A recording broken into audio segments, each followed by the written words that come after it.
Tatkala kita mengembara dalam labirin kehidupan, tak terelakkan kita akan dihadapkan pada berbagai pilihan yang akan membentuk jejak perjalanan kita.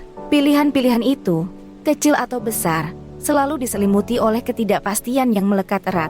Keputusan yang kita ambil hari ini mungkin menjadi batu loncatan menuju kebahagiaan ataupun sumber penyesalan di masa yang akan datang. Melibas jalur karier terlalu keras, mengabdikan diri secara berlebihan pada pekerjaan seringkali menjadi penyesalan terbesar. Meski upaya keras untuk meraih kesuksesan tak sepenuhnya salah, namun mengorbankan kesejahteraan dan kehidupan pribadi adalah harga yang mahal. Merenggangkan ikatan pertemanan, kesibukan dan tanggung jawab hidup seringkali membuat kita melupakan kepentingan menjaga ikatan sosial. Waktu yang tak diluangkan untuk teman-teman bisa menjadi titik pahit di masa depan. Menahan perasaan pada seseorang yang disukai, kegelisahan dan rasa cemas seringkali membatasi diri kita untuk menyatakan perasaan.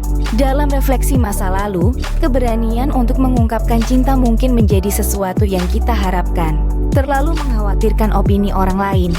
Hati-hati memperhatikan pandangan orang lain bisa membawa kita ke dalam perangkap. Kehidupan yang diatur oleh harapan orang lain bisa menjadi tembok yang menghalangi kebahagiaan dan pencapaian pribadi. Kurangnya kepercayaan diri, menemukan diri terlalu terpengaruh oleh pandangan orang lain adalah sumber penyesalan.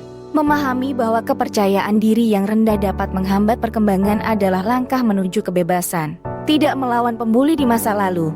Kenangan pahit dari masa lalu, di mana kita tidak bisa membela diri dari para pembuli, bisa menghantui pikiran. Momen ketika kita tidak bisa melawan bisa menjadi beban yang berat di hati.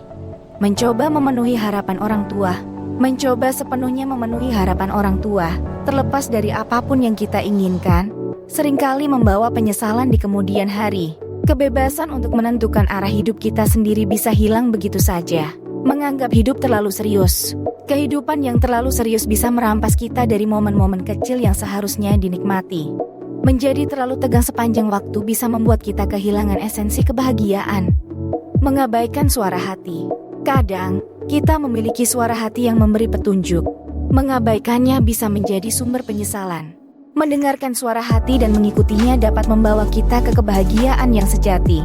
Melewatkan momen-momen kecil. Hidup yang sibuk seringkali membuat kita lupa untuk menikmati momen kecil. Melewatkan waktu bersama keluarga dan teman-teman berarti menyia-nyiakan potensi kenangan indah di masa depan. Menyimpan dendam hanya akan memberatkan diri sendiri. Berdamai dan memaafkan adalah langkah penting untuk melenyapkan beban penyesalan di hati. Tidak meminta maaf. Kegigihan dan ego yang tinggi kadang-kadang membuat kita enggan untuk meminta maaf. Mengakui kesalahan dan berdamai dengan diri sendiri serta orang lain adalah bentuk kematangan. Tidak mencapai lebih banyak hal. Kebanyakan orang menyesal karena tidak berani mengambil risiko atau mencapai lebih banyak dalam hidup. Mengambil kesempatan dan menerjang batasan diri sendiri adalah kunci menuju kepuasan. Tidak melakukan banyak traveling. Menunda-nunda untuk menjelajahi dunia bisa menjadi pilihan yang menyebabkan penyesalan. Pengalaman dan kebijaksanaan yang didapat dari perjalanan dapat memperkaya makna hidup. Tidak menabung lebih banyak. Keuangan yang kurang terlola seringkali menjadi sumber penyesalan di hari tua. Menyadari pentingnya menabung sebagai investasi masa depan adalah langkah bijak untuk menghindari kesulitan finansial. Dengan merenungi tentang penyesalan ini, kita mungkin dapat menggali pelajaran berharga. Pengalaman masa lalu bisa menjadi guru yang bijak jika kita mau belajar. Bagikan pengalaman dan pandanganmu di kolom komentar di bawah, dan jangan lupa untuk menyukai dan berlangganan saluran kami. Aktifkan juga lonceng pemberitahuan agar tidak ketinggalan konten-konten menarik lainnya. Terima kasih telah menyempatkan waktu untuk menonton dan mendengarkan. Selamat merenung.